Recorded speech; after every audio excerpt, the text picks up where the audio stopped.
Assalamualaikum warahmatullahi taala wabarakatuh. Allahumma sholli ala Sayyidina Muhammad wa ala ali Sayyidina Muhammad.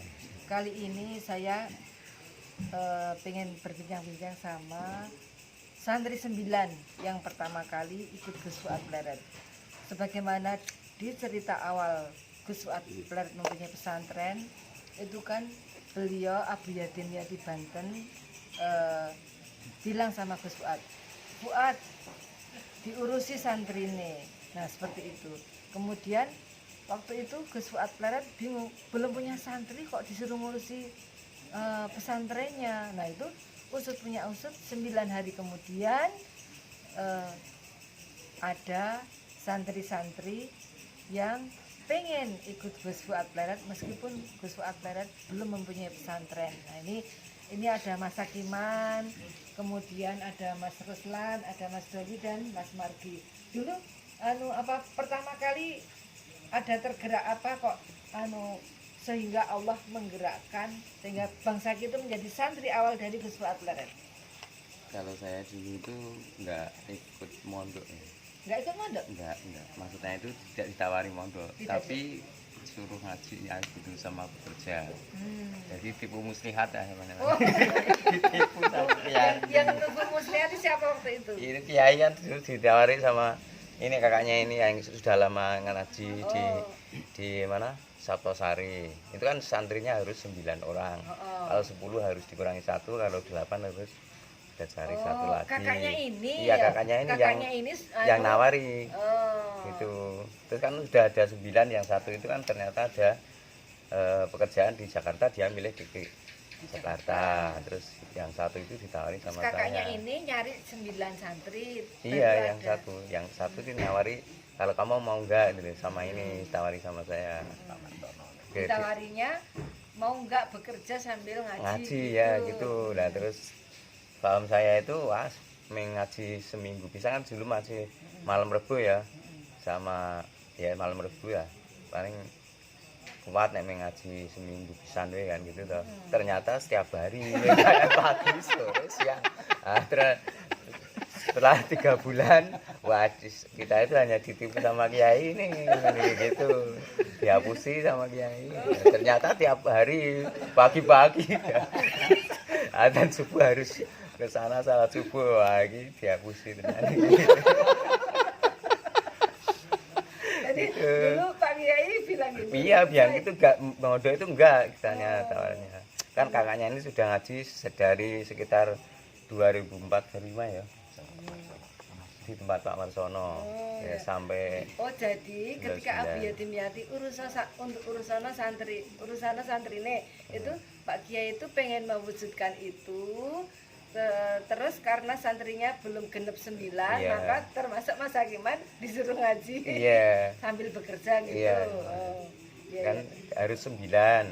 Terus yang ikut sore itu kan di TPA tempat Pak Kiai itu kan sama Om Magi sama itu Marlono, terus yang namanya kami ya sini ya. Nah itu kan di sore. Baru berapa gitu ya, baru 9 ya. Berarti Mas Hakiman itu yang terakhir yang dia tawari. Yang ditawari yang terakhir. Iya sama kakaknya ini. Sama Om Sigit. Sama Om Sigit kakaknya ini. Kalau ini kan Mas Ruslan gimana tuh awalnya juga sama ditipu gitu? Awalnya itu terjebak. Kok bilang terjebak gimana? Soalnya dulu itu belum pernah ada bayangan atau pikiran mau ke pesantren atau apa, nggak ada. Soalnya bayangan di masyarakat umum itu kan kesannya pesantren itu sesuatu dunia lain, seperti dunia lain lah. Jadi bayangannya itu kan seram tuh, aktivitas banyak, ngaji banyak apa, baca wiridan atau apa, mungkin nggak betah lah. Soalnya kan latar belakangnya juga berbeda-beda itu kan. Dan kehidupan di Gunung Kidul di tempat saya dan Bang Saki itu kan pesantren belum begitu populer. Kecuali kalau di daerah-daerah lain yang sudah ada pesantren mungkin istilah pesantren itu udah biasa. Tapi kalau di tempat kami kan masih hal yang aneh. Jadi bayangannya itu waduh. Serem ya. Ya serem itu. Terus ya itu tadi dijebak, yang jebak itu 2 orang namanya itu Pak Sigit sama Pak Marsono itu. Pak Sigit itu kakaknya kan? Iya, kakaknya. Sama Pak Marsono dibilangin mau kerja ke Wonokromo itu.